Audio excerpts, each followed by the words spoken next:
বন্ধুরা, আপনাদের কাছে আগেও আমি কবি কুমুদরঞ্জন মল্লিককে নিয়ে অনেক আলোচনা করেছি, অনেক বিষয় জানিয়েছি। আপনারা কি জানেন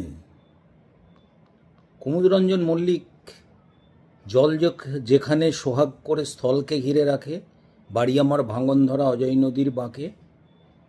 সত্যি করে ওনার বাড়ি ছিল ওখানে, সেই অজয় নদীর বাঁকে যেখানে ওনার বাড়ি ছিল, সেখানের যে নদী, অজয় নদীর যে শাখা, অজয় নদীতে জল ভরাত যে নালা, তার নাম কুনুর। কুনুর নদীর ঠিক কর্নারেই ভাঙনধরা জায়গায় বাড়ি ছিল কুমুদরঞ্জন মল্লিকের। এখনও সেই বাড়ি আছে ভগ্নাবস্থায়।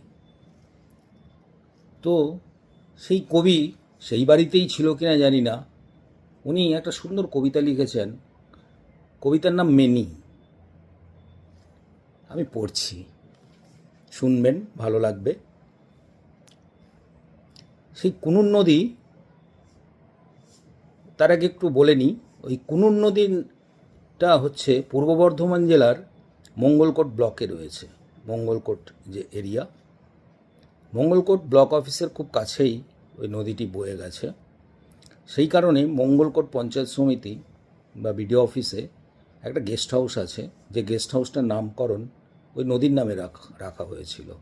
গেস্ট হাউসটির নাম কুনুর, কুনুর গেস্ট হাউস। কখনো পারলে আপনারা ভ্রমণ করে আসবেন, ওখানে থেকে আসবেন। যাই হোক, ওই কবিতাটা আমি আবৃত্তি করছি। কবিতার নাম মেনি। বুঝতেই পারছেন, মেনি, ইংলিশে মেনি মানে অনেক, আর বাংলাতে মেনি মানে মেনি বিড়াল। মেনিটাকে দেখছি না কই তো, মাছ খাই হাঁড়ি থেকে, লাভ নাই কিছু রেখে, রাখা দায় ঘরে দুধ দই তো, সব বাড়ি সব ঠাঁই গতি যে, নিত্য সবার করে ক্ষতি সে, ছেলেদের বিছানায় আরামেতে ঘুম যায়, করে না কো উৎপাত বইতো, দোষ ছাড়া গুণ নাই বিন্দু, তবু কি আকর্ষণ বুঝিতে পারে না মন, ছেড়ে দিতে চায় না গো কিন্তু, চলে গেল গোটা দিন রাত্রে, আঁখি তারে ফিরিতেছে হাতরে, কোথা গেল পথ ভুলো, কাঁদিতেছে ছেলেগুলো, পৃথিবীর ঝঞ্ঝাট ওই তো। সুন্দর কবিতাখানা। ওকে বন্ধুরা, নমস্কার, ভালো থাকবেন।